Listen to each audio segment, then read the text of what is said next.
신앙생활이란 것은 내 안에 있던 내가 사랑하고 내가 좋아했던 모든 행복보다 사랑하시는 예수님이 내 안에 계심으로 세상이 줄 수 없는 참된 행복으로 가득 차는 것입니다. 이 세상에서 사랑하는 사람과 함께하는 것만큼 행복한 것이 또 있겠습니까? 사랑하는 사람과 함께하게 되면 다른 아무것도 없이 둘만 있어도 행복한 것입니다. 가난해도 괜찮습니다. 어떤 때는 고생을 하고 남에게 욕을 먹어도 괜찮습니다. 그저 사랑하는 사람이 함께 있는 것만으로도 행복한 것입니다. 신앙생활이 무엇입니까? 바로 죽도록 나를 사랑하신 예수님과 함께 사는 것, 함께 하는 것이 신앙생활입니다. 그렇기 때문에 신앙생활을 한다는 것은요, 행복해야 하는 것입니다. 예수 믿는 사람들을 그냥 이렇게 보고 있으면 세상 사람들과의 차이가 없는 것처럼 보입니다. 그냥 겉으로만 보면. 그러나 그들이 행복해야 하는 것을 가까이에서 이렇게 들여다보면, 자세히 들여다보면 예수 믿는 사람들은 세상 사람들과의 다른 행복함이 그 안에 있는 것을 발견하게 됩니다. 그것은 그들 내면에 참된 행복의 근원이 있기 때문인 것이죠. 그리고 예수님 믿어도 우리가 가끔 눈물과 한숨과 잠 못 자는 그런 고통을 안고 씨름할 때도 있습니다.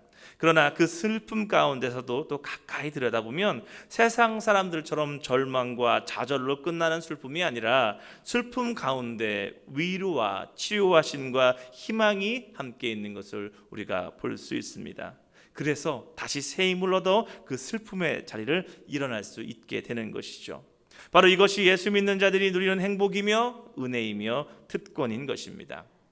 그런데 안타깝게도 교회를 다니는 분 가운데 이 행복을 모르시는 분들이 적지 않습니다. 그 중에서는 이렇게 말씀하시는 분도 있습니다. 예수 믿는 것이 따분하고 지루하고 너무 힘겨워요. 어떻게 하면 이것을 벗어버릴 수 있을까요? 라고 말하는 사람도 있습니다. 또 내가 어쩌다가 교회에 나와서 일요일에는 어디 가지도 못하고 지루하게 1시간 꼬박 앉아 있어야 되고 설교를 들어도 졸리기만 하고 어떤 때는 설교로 훈계도 듣고 잘못됐다고 지적도 받는데 아유 예수 믿는 게 너무 버겁습니다 라고 그렇게 말하시는 분들도 있습니다. 자, 어떤 분들에게는 예수 믿는 것이 너무나 행복한 일인데 어떤 분들에게는 예수 믿는 것이 너무나 힘들고 버겁고 지루한 일이 된 것입니다. 자, 성도님들 생각하시기에 누가 정상일까요? 예수 믿고 행복한 사람이 정상일까요? 예수 믿고 힘들고 버겁고 지루하고 따분한 사람이 정상일까요? 물론 믿음이 적어서 신앙생활에서 행복을 못 느낄 때도 있습니다. 또는 시험에 들었던지 믿음이 연약해져서 그럴 수도 있습니다. 그러나 믿음에는 전혀 하자가 없는데도 불구하고 신앙생활의 행복을 모르는 사람들이 많이 있습니다. 확실한 신앙의 고백과 구원의 확신을 가지고 있고 하나님의 말씀도 너무나 잘 알고 있음에도 불구하고 신앙생활의 행복을 누리지 못하는 것입니다. 신앙생활의 행복, 어떻게 보면 꼭 믿음과 연결되어 있는 것은 아닌 것 같아서 믿음은 좋습니다. 그러나 신앙생활로 행복을 누리지는 못합니다. 도대체 뭐가 문제일까요? 여러분은 어디에 속해 있는 것 같으십니까? 예수 믿는 것이 행복하다고 느끼시는 사람에 속해 계십니까? 아니면 예수 믿는 것이 힘들고 버거운 짐으로 느껴지시는 분에 속해 있는 것 같습니까? 처음에 말씀드렸지만 예수 믿으면 행복해야 합니다. 행복해야 정상입니다. 예수 믿는 삶이 행복하지 않다면 그것은 뭔가 문제가 있는 것입니다. 그럼 그 문제가 뭘까요? 오늘 본문 15절을 함께 다 같이 읽어보도록 하겠습니다. 15절입니다. 이 세상이나 세상에 있는 것을 사랑하지 말라. 누구든지 세상을 사랑하면 아버지의 사랑이 그 안에 있지 아니하니. 아멘. 나는 왜 예수 믿는데 재미가 없을까? 왜 행복하지 않을까? 그 이유는 하나님만을 사랑해야 될 사람이 세상도 동시에 사랑하고 있기 때문에 그렇습니다. 마음이 둘로 갈라져서 그런 것입니다. 이 세상이나 세상에 있는 것들을 사랑하지 말라. 이 말은 곧 하나님만 사랑하라는 말입니다. 여러분 TV나 드라마를 보면 두 여자를 한꺼번에 사랑하는 남자의 이야기들이 가끔 나옵니다. 그런데 그런 사람 치고 행복하게 잘 살고 행복하게 잘 먹고 잘 살았다 하고서 그렇게 끝나는 드라마 하나도 없습니다. 여러분, 드라마라서 그런 게 아니라 사람이라면 이게 당연한 겁니다. 인간의 마음이라는 것은 하나뿐이기 때문에 아무리 두 여자를 사랑하고 싶어도 둘을 한꺼번에 사랑할 수는 없습니다. 진짜 사랑하는 한쪽에게 그 마음이 주어지게 되는 것이죠. 그럼에도 불구하고 한쪽을 선택하지 못해서 마음이 왔다 갔다 이리저리 갔다 했다 해보십시오. 여러분, 그런 삶 가운데는 갈등밖에 없습니다. 고통밖에 없는 것입니다. 거기에 무슨 행복이 있겠습니까? 세상을 사랑하면 아버지의 사랑이 그 안에 있지 아니하니라고 말씀하십니다. 하나님의 사랑이 없다는 것은 그 안에 행복도 없다는 것입니다. 다시 말해서 세상의 것에 마음을 뺏기면 신앙생활은 행복할 수 없다라는 것이죠. 그렇기 때문에 신앙생활의 진정한 행복과 기쁨과 능력을 체험하기를 원하신다면 마음을 절대로 둘로 나누지 말아야 합니다. 오직 우리의 마음을 하나님만 사랑할 수 있도록 하나님께만 드릴 수 있도록 해야 하는 것입니다. 그러나 마음이 둘로 나누어져 세상에게 마음을 주기 시작하면 그 마음은 갈등과 고통으로 변해갑니다. 여러분, 이런 상태에서는 아무리 기도해도 하나님의 은혜가 임하지 않는 것 같이 느껴집니다. 내 마음에 하나님만 있을 때는 하나님의 사랑으로 충만하기 때문에 하나님이 주시는 모든 것에 만족하고 모든 것을 은혜로 받아들이기 때문에 항상 행복할 수 있습니다. 그런데 내 마음을 세상과 나누게 되면 세상에게 나누어준 그 마음이 항상 비어있고 부족하고 끝도 없이 욕심으로 채워지기를 원하기 때문에 아무리 기도를 해도 만족함도 없고 항상 갈급함과 갈등이 내 마음속에서 일어나게 되는 것이죠. 그래서 기도를 한다고 해도 은혜가 나에게 임하는 것 같지 않게 느껴지는 것입니다. 그리고 마음이 둘로 나뉜 사람은요, 말씀을 보아도 그 마음 가운데 평안함이 없습니다. 내 마음에 하나님만 있을 때는 하나님에 대한 믿음과 신뢰로 가득하기 때문에 성경을 통해 나에게 주시는 그 하나님을 믿고 의지하여서 세상이 줄 수 없는 그 평안 가운데 거할 수 있습니다. 그런데 내 마음을 세상과 나누게 되면 하나님에 대한 믿음과 신뢰보다는 세상이 나에게 주는 위험과 공포가 나의 마음 한쪽을 계속 흔들기 때문에 두려움과 절망이라는 이 감정에 사로잡혀 평안을 유지할 수 없게 되는 것입니다. 성도 여러분, 저와 여러분의 마음이 하나님의 사랑으로만 가득하길 소망합니다. 그런데 저도 이렇게 설교는 하고 있지만 이건 참 어려운 일입니다. 그리고 성경을 보면 하나님은 우리가 하나님을 어떻게 사랑해야 되는지 구체적으로 말씀해 주고 계신데, 하나님은요 이미 우리에게 최고의 사랑을 주셨습니다. 자기의 아들을 우리 위해 희생시키시고 그 대가로 우리를 하나님의 자녀로 삼아주신 그 놀라운 사랑, 이 세상에 그 무엇과도 바꿀 수 없는 그 사랑을 이미 우리에게 주셨죠.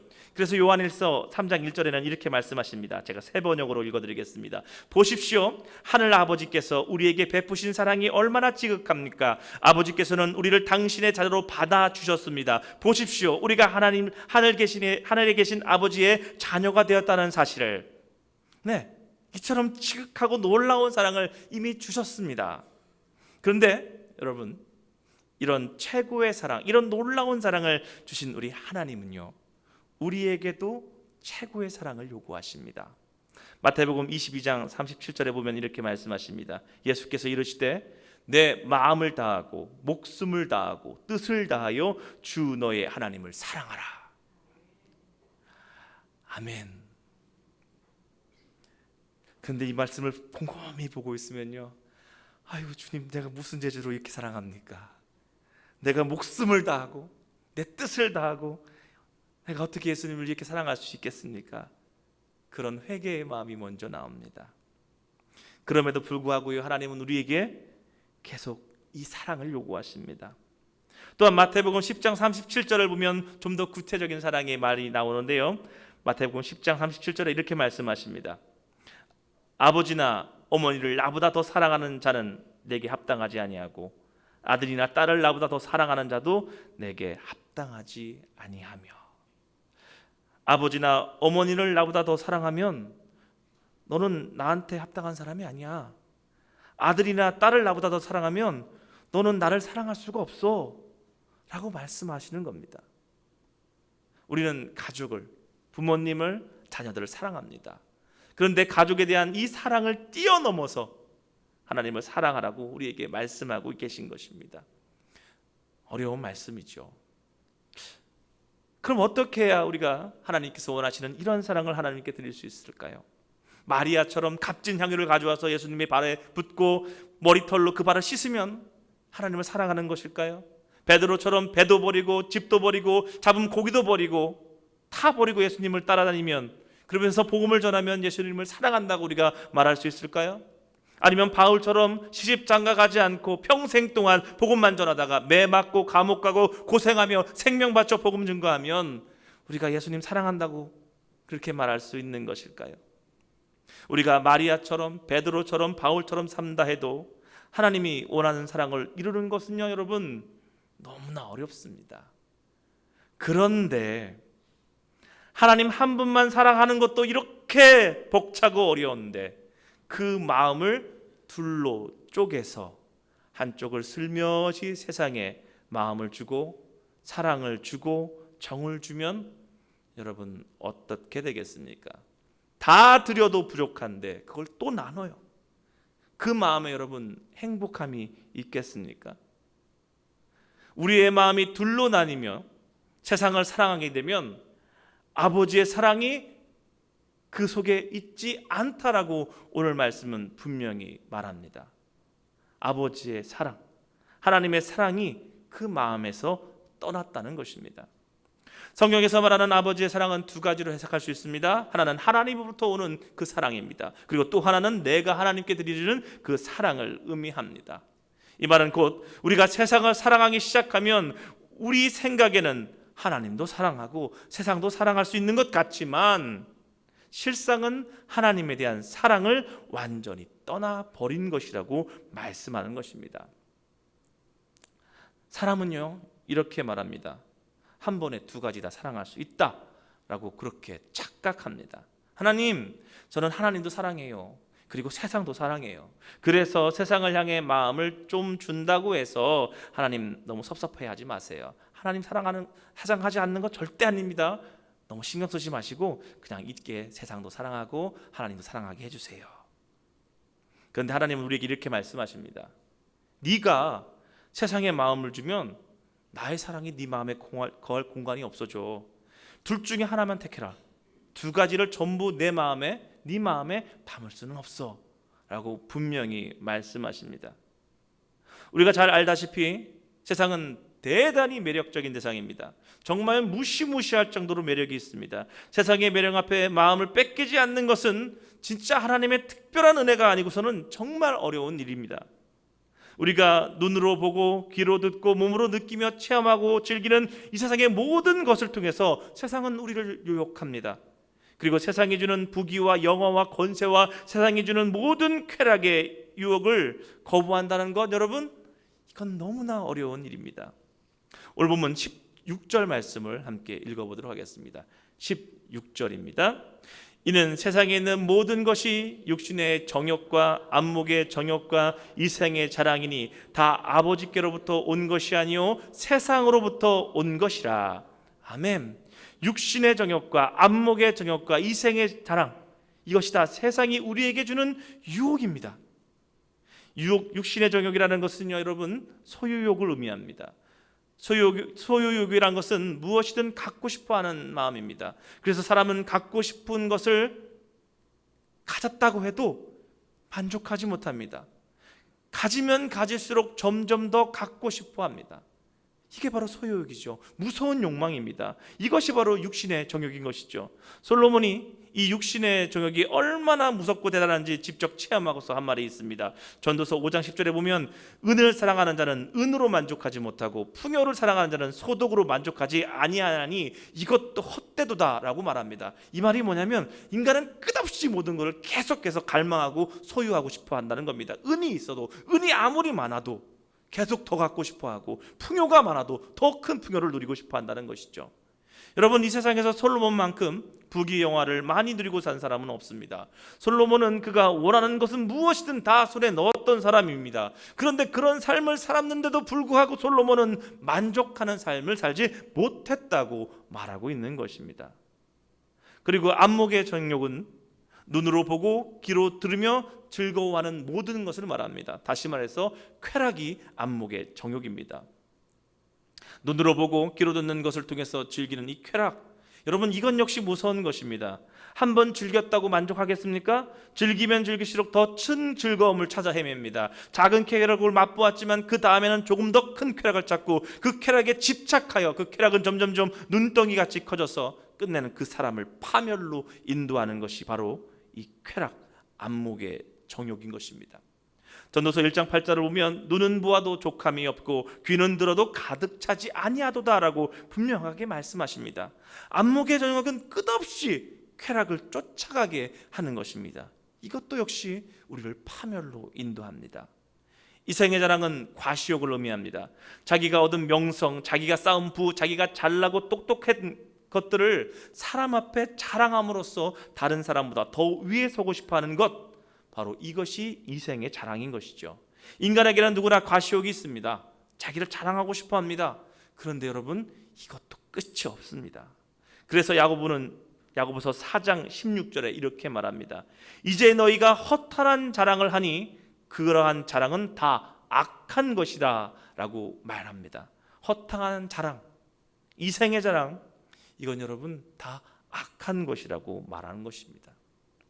이렇게 육신의 정욕과 안목의 정욕과 이생의 자랑은 우리가 이 땅 가운데 체험할 수 있는 모든 곳에 존재하기 때문에 우리가 정신 잠깐만 놓으면 세상의 마음이 빼앗기는 것, 이건 여러분 너무나 쉬운 일입니다. 마음속에 하나님을 사랑하는 것은 틀림없는 것 같은데 나도 모르게 조금씩 그쪽으로 마음이 가는 것이죠.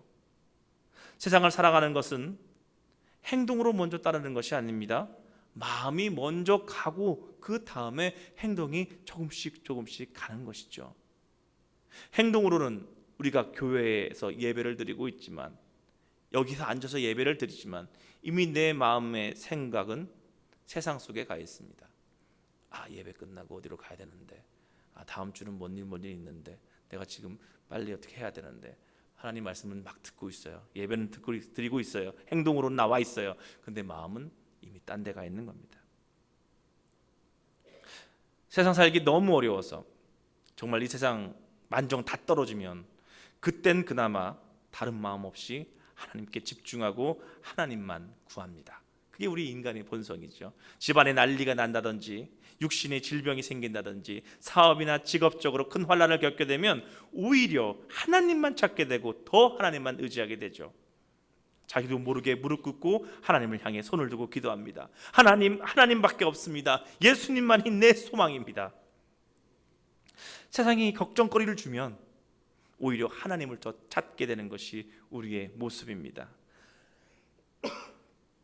그런데 삶이 평안하고 먹을 것, 입을 것 걱정 없이 살면 그땐 오히려 세상으로 마음이 끌리게 되는 것입니다. 하나님은 이러한 인간의 습성을 너무나 잘 알고 계셨습니다. 이스라엘 백성을 하나님께서 애굽에서 이끌어내셔서 가나안 땅으로 들여보내실 때에 그곳에 젖과 꿀이 흐르는 땅이라고 하나님은 말씀하십니다. 먹을 것이 모자람이 없는 땅, 아무 부족함이 없이 잘 살 수 있는 땅이라고 말씀하시는 것이죠. 그런데 그 땅에 이스라엘 백성이 도착하기도 전에 하나님은 이스라엘 백성에게 이런 말씀을 하십니다. 신명기 8장 12절에서 14절 말씀인데 제가 읽어드리겠습니다. 내가 먹어서 배부르고 아름다운 집을 짓고 거주하게 되면 또 내 소와 양이 번성하여 내 은금이 증식하게 되며 내 소유가 다 풍성하게 될 때에 내 마음이 교만하여 내 하나님 여호와를 잊어버릴까 염려하노라. 하나님 여호와를 잊어버릴까 염려하노라. 하나님을 잊고 마음을 세상에 빼앗겨 버릴까 염려하신 것입니다. 여러분, 성경을 보십시오. 평안하고 잘 살고 모든 것에 만족스러울 때에 세상으로 끌려간 그런 성도들이 얼마나 많습니까? 아브라함의 조카 롯이 그랬고 롯의 아내가 그랬습니다. 삼손이 그랬고 솔로몬이 그렇게 살았고 가룟 유다는 그 재물 때문에 예수님까지 팔아버렸습니다. 이스라엘 백성들은요, 시시때때로 몇백 년간을 그렇게 부유하면 하나님을 떠났다가 다시 돌아오고, 하나님께서 심판하면 다시 돌아오고, 부유하면 또 하나님을 떠났다가 심판하면 다시 돌아오고, 이렇게 몇백 년간을 살았습니다. 그러다 끝내 멸망당해 버렸습니다. 세상의 마음이 뺏긴 자들, 그들의 끝은 다 패망이요 멸망입니다. 근데 여러분, 이것은 교회도 마찬가지입니다. 교회에서 세상의 마음을 주는 사람이 늘어나면 교회 역시 사라지게 됩니다. 교회가 하나님의 거룩함을 증거하지 못하고 이게 세상인지 교회인지 분간 없이 살면 그런 교회는 더 이상 이 땅에 존재할 수 없게 되는 것입니다. 저 유럽의 많은 교회들이 지금 그렇습니다. 교회에서 하나님의 말씀을 증거하기보다 인본적인 이야기, 세속적인 이야기가 넘쳐 흐를 때 그것은 더 이상 성도가 모이는 곳이 아니라 술을 팔고 춤을 추는 클럽으로 전락하게 된 것입니다. 그리고 교회가 교회답지 못하고 하나님의 온전한 말씀을 증거하기보다 세상의 언어, 세상의 가치를 설교할 때에 교회는 그 사명을 잃게 됩니다. 어떤 목사님이 설교하신 내용이 있는데 제가 잠깐 읽어드리겠습니다. 한번 들어보세요.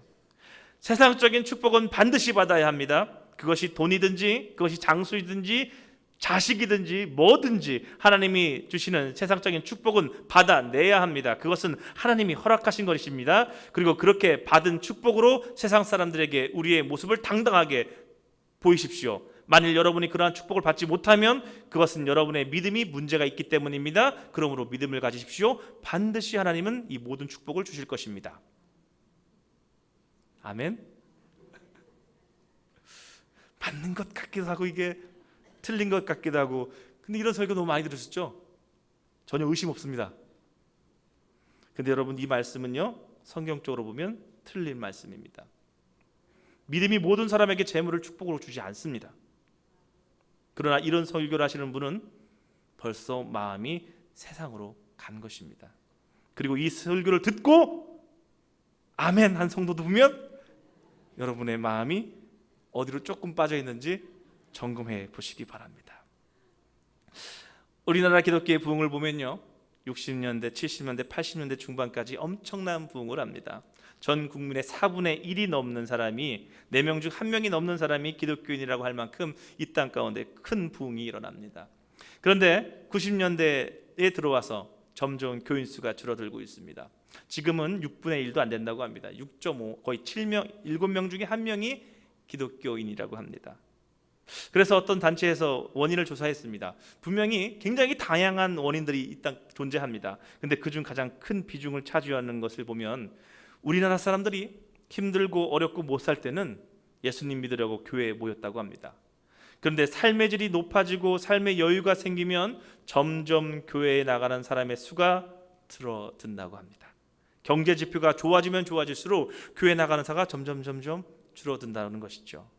성도 여러분, 세상을 사랑하고 세상의 마음을 주면 우리의 참된 행복을 잃어버립니다. 예수 믿는 자만이 누릴 수 있는 행복을 세상에 빼앗기고 마는 것입니다. 저와 여러분은요, 여러분 진짜 좋은 시대를 살고 있죠. 평안하고 부유한 시대를 살고 있습니다. 그런데 그렇기 때문에 우리의 마음을 지키기가 더 어려운 시대를 살고 있는 것입니다. 여러분, 우리나라 역사상 이렇게 번영하고 부유하고 평화로운 시대가 역사상 없었답니다. 이 말이 뭔 말이냐면 우리나라 역사상 여러분의 믿음을 지키기가 가장 어려운 시대를 지금 여러분이 살고 있다는 것입니다. 성도 여러분, 이렇게 마음을 지키기 어려운 시대에 저와 여러분이 잠언에 나오는 말씀과 같은 그런 기도를 드리기 원합니다. 제가 읽어드리겠습니다. 잠언 30장 8절과 9절입니다. 곧 헛된 것과 거짓말을 내게서 멀리 하옵시며 나를 가난하게도 마옵시고 부하게도 마시옵소서. 오직 필요한 양식으로 나를 먹이시옵소서. 혹 내가 배불러서 하나님을 모른다 여호와가 누구냐 할까 하오며 혹 내가 가난하여 도둑질하고 내 하나님의 이름에 욕되게 할까 두려워함이니이다. 이러한 고백과 이러한 기도가 저와 여러분에게 있기를 간절히 소망합니다. 많은 성도들이 말씀을 통해서, 제자 훈련을 통해서, 또 기도를 통해서 은혜를 받았다, 변화를 받았다, 그렇게 말하는 것을 봅니다. 그런데 기독교에서 말하는 변화는요, 육신의 정욕과 안목의 정욕과 이생의 자랑으로부터 자유한 것을 말합니다. 불행하게도 변화받았다고, 은혜 받았다고 하는데 내가 소유한 물질과 돈 이야기만 나오면 막 얼굴색이 확 달라지는 사람들이 있습니다. 아직 자신이 가진 물질과 돈의 마음이 사로잡혀 자유함이 없는 것입니다. 그리고 기독교의 변화는 자기를 자랑하지 않는 것입니다. 또한 자기의 쾌락을 추구하지 않는 것이 우리가 말하는 참된 변화인 것입니다. 아무리 많은 물질을 가지고 있어도 물질의 마음을 안 주는 것이며, 아무리 지위가 올라가고 명예가 올라가도 거기에 마음을 주지 않는 것입니다. 아무리 좋은 것을 많이 누릴 수 있어도 그것에 마음이 뺏기지 않는 것입니다. 오직 모든 것의 주인이신 하나님, 나를 사랑하시는 하나님만을 위해서 내 마음을 쏟는 것, 이것이 우리가 말하는 참된 변화인 것입니다. 오늘 본문 17절 말씀 함께 읽어보겠습니다. 17절입니다. 이 세상도 그 정욕도 지나가되 오직 하나님의 뜻을 행하는 자는 영원히 거하느니라. 아멘. 성도 여러분, 무엇이 잠깐 있다가 없어지는 것인지, 또 무엇이 영원한 것인지 똑바로 분별해내는 저와 여러분이 되길 간절히 소망합니다. 육신의 정욕이든 안목의 정욕이든 인생의 자랑이든 모든 것은 다 잠깐 있다 사라질 것들입니다. 잠깐 있다 없어질 것을 위해 생명을 걸 필요가 우리가 어디 있겠습니까? 사라져 없어질 것에 마음을 뺏겨서 내 인생을 바친다면 그 인생만큼 허망한 인생이 어디 있겠습니까? 모든 것은 다 지나가는 것입니다. 없어지는 것입니다. 하지만 하나님의 뜻을 행하는 자는 영원히 남게 된다고 말씀하십니다. 그럼 누가 하나님의 뜻을 행하는 자일까요? 그것은 오직 하나님을 사랑하는 자, 그가 바로 하나님의 뜻을 행하는 자입니다. 하나님만 사랑하는 사람은요, 하나님께서 물질을 주시면 하나님의 뜻을 위해 쓰기를 원합니다. 하나님을 사랑하는 자는 명예가 올라가면 올라갈수록 하나님의 영광을 위해 그 일을 더욱더 열심히 해냅니다. 성도 여러분, 돈 열심히 버십시오. 힘껏 버십시오. 그러나 돈은 사랑하지 마십시오. 자신의 맡은 사명을 위해 최선을 다해 노력하십시오. 그리고 지도자가 되십시오. 그러나 그 권력과 명예에 마음을 뺏기지는 마십시오. 하나님이 허락하신 모든 것을 우리는 하나님의 뜻을 행하기 위해 써야 할 것입니다. 그것에 마음을 주어서는 절대 안 됩니다. 조금이라도 마음을 주면 우리의 참된 행복은, 우리 신앙생활의 참된 행복은 깨어져 버릴 것입니다. 오직 하나님 한 분만으로 만족하는, 또 행복한 신앙생활을 이루는 저와 우리 모든 성도님 되시기를 주님의 이름으로 간절히 축원합니다. 기도하시겠습니다. 사랑과 은혜가 풍성하신 주님, 우리의 마음이 지금 어디로 향하고 있는지, 내 마음이 지금 어떻게 되어 있는지 우리가 말씀을 통해 다시 한번 우리를 점검합니다. 하나님, 이 땅 가운데 우리의 믿음을 지키게 하여 주시옵소서. 너무나 힘들고 어렵지만, 그러나 우리가 우리의 마음에 오직 하나님의 사랑만으로 가득 채우며 살아갈 수 있도록 인도하여 주시옵소서. 그래서 진정으로 오직 하나님의 그 사랑 가운데 거하게 하시고, 끝까지 하나님을 사랑함으로, 하나님의 뜻을 거함으로 영원히 남는 자들 될 수 있도록 인도하여 주시옵소서. 주님께서 함께 하시며 승리케 하여 주실 걸 기대하며 예수님의 이름으로 기도드립니다. 아멘.